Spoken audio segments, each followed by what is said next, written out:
Itzuli naiz, hemen nago, hitz horiekin amaitu duzu abestia. Hemen txen nago, ostirala, primeran. Horrela sentitzen duzuzuk ere? Zerbaiten itzulera bat bezala edo nonbaitetik itzuli zarela sentitzen duzu musikarekin? Bai, nik uste musikan eretzat beti izan da autodeskubremendu puntu bat, eta orain sentitzen dut, prestatzen azten proiektu berriarekin, iritsi dela momentua mundura ateatzeko, Euskal Herrira ateratzeko, eta nire musika partekatzeko.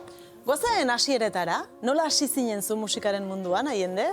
Orain dela urte pare bat, hasi nintzela, ez du ematen, baino bai, 14 urtekin hasi nuen nire ibilbidea, eta hasi nintzen inglesezko abestiak egiten, xumeak, sinpleak, eta bar.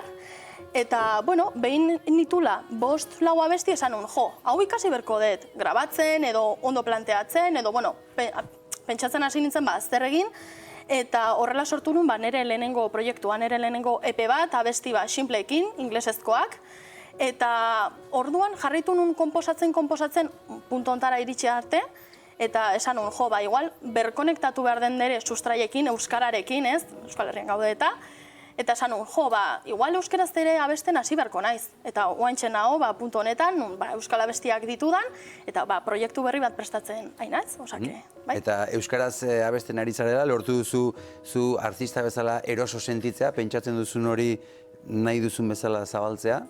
Bai, hasieran pentsatu nuen barkatu, karo, inglesa eta euskara oso desberdina dira. Inglesa fonetikoki polita da eta esan nun, kostatuko zait euskaraz abestea, edo igual, enao konforme. Baina nire lehen abestia sortu nuna, Napoles izan zen, nire lehen euskal kantua, eta esan nun, guztioa hartzen hasi nintzen, eta horrela jarraitu dut. Allende, orduan zuke agian musika anglosajoia entzun izan duzu gehiago? Zure referenteak horiek izan dira? Bai, nire referentea, nahiko mitikoak dira, Adele eta Lady Gaga eta olako artistak, beti izan ditut buruan, baina baita ere, badau artista italiar bat, Ultimo izan aduna, asko gustatzen zaidala, eta orduan, munduko toki desberdinetatik hartu ditut referentziak, nik uste. Eta orain, referente berriak aurkitzen ari zara edo aurkitzen dituzu? Baton bat aurkitu dut. Bai, adibidez, Gorka Urbizu, mitikoa oso kriston artistazoa da. Eta gero baita ere, deskubrituet, Mon Laferte izeneko abeslari bat, eta, bere estilo asko gustatzen zait, eta agian zertxo bait kopiatuko dut, edo, pixkat hortik tirako dut nik uste. Allende, zein da zure estiloa? Galdera zaila, nire estiloa, printzipioz, india da, autorala, oso autorala, bai hasieran pixkat kutsu pop-rockak eukitzen hausi nintzela, baina guain ez dakit nola katalogatu, nik uste autorala, india, nire estilo propioa sortu etela ere usteet. Ikusi egingo dugu, entzun egingo zaitugu, hementxe, Allende.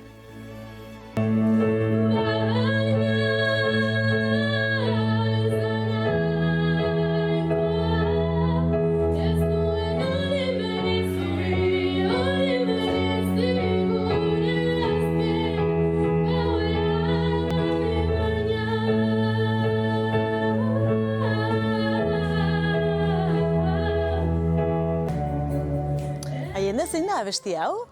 Bada, atera deten azken abestia, Ilusioak izena duna, eta sortu nuen momentu batean kriston desamodioa bizitzen hain nintzen, eta nintzen triste sentitzen, baina bai aserre. Eta esan nun, nahi dut kantu bat hoi errepresentatzen duna, ez nire ez ulertze horrena, ze azkenean sentitu nun, erlazio hoi ilusio bat izan zela, eta horrela sortu nuen kantua. Eta horrela sortu duzu kantua, eta nola sortzen dituzu kantuak, nola abiatzen zara kantua sortu behar duzuenean? Nire bizipenetan oinarritzen naiz nire kantuak sortzeko, hasieran, 14 urte nituenean eta desamodioa zen nire main thema, nire gai gustokoena edo ohikoena, eta guain nola nozen autodeskubrimendu puntu batean hoi ere transmititu nahi izan dut nire abestitan. Horregatik ilusioak bai dela desamodioana, baina azarela nik uste oso abesti positiboa dela, Napoles ere bidai baten ondorioz sortutako kanta bat izan zen, Napolesea bidaiatu nunean, eta nik uste guain, bai beste gai batzuk ere bai lan zen, ari dituela. Karen, zuk ere pasatu duzu desamodio fase hori zure abestietan? Asko, gehiegi, baina gauza aldatuko da. Gauza aldatuko da. Hori espero, Hori da. Eta ibilbidea, musikaren ibilbidea, Allende, gogorra da, musikaria izatea, zaila da? A ber, nik uste Euskal Herrian oso puntu honean gaude, ze kriston aukera pila daude, eta artista asko daude, baina bai asko nabaritzen dela, orain gustokoa den generoa urbanoa dela. Eta hoi, igual gu beste estilotako musika egiten ditugun artistak, bai nabaritzen degula, jendeak nahiago dula, zerbait komertzialagoa ez dugu esango, baina bai urbanogoa, beste soinu batekin, dantzatzeko musika, eta alde horretatik nik uste generoan aldetikan bai oso zaila dela, baina baita ere badaude kriston ekimen pila, gaztea maketa lehiaketa, katapultatur, baina bertara ere sartzea nahiko zaila da, nire ustez. Bueno, zure proiektuari zara sortzen, pixkanaka, noiz ikusiko du argia zure diskoak?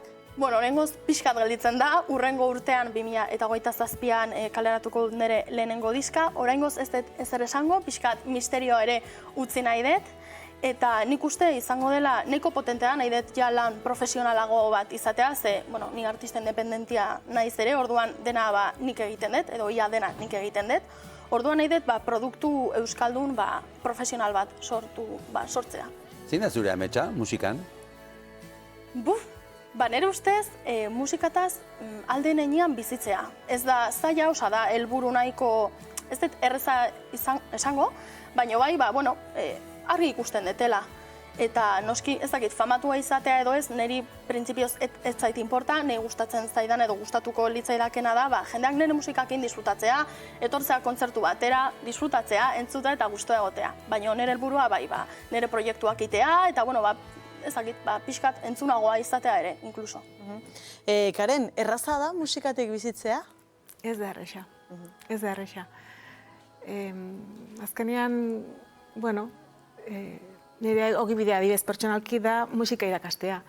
Orduan, niri pasatzen zitzaidan, ni txikiagoa nintzenean, gaztetxeagoa nintzenean, adibidez, jotzen nuen Elliot Murphykin, eta hurrengo gunean, junbar nuen musika eskola batea klasek ematea. Eta hasieran esaten nuen, biziko naiz musikatze ondo, baina gero ja ikusten duzu, hori ez, ibilbidea ez da erresa, baina haiendek esan duen bezala, importantena da gustora egitea gauzak, eta baina bai politia da, pixka bat, igual, errestasun pixka bat gehiago izatea artista independentei, ez? Adibidez, ni donostiarra naiz, eta Donostin igual, ondo ongo leuke, hemendikan igual abiso bat, ez? Era honean, ez? Lokal gehiago gotea edo, kontzertuak emateko aukera gehiago, esan duena haiendek, adibidez, sartzea festivaletan eta zenbait, turretan eta ez da inerresa. Eta, ondo egongo legoke. Ederki, bikote, ederra izan da, benetan zuek hemen zuzenean entzutea, eta zuk haiende musikaz gain, ukazu beste zerbait, beste ogibideren bat esango dugu, edo zerke eusten zaitu zu momentu honetan? Nahi printzipalki zinema, eusten dit, eta baita ere komunikazioa, komunikazio arduraduna naiz barkatu abesbatza batean, landarbaso abesbatzan, eta gero ere zineman nire gauzatxoak egin ditut, nire lehen kortometraia honen dela gutxi kaleratu nun oihartzunen modu publiko batean, eta pixkat, ari naiz, oraingoz badaukat denbora, baina ni komunikazioan, zineman eta musikan oso sartuta nago, osak ezin ez kexatu. Artistak zaretela, hori da kontua. Karen eta haiende eskerrik asko etortzearren, eta musikaren festaren bezpera hauetan musika pixka batek hartzearren. Mila eskerta, asteburu hono nahi izan. Esker zuei. Eskerrik asko bikote.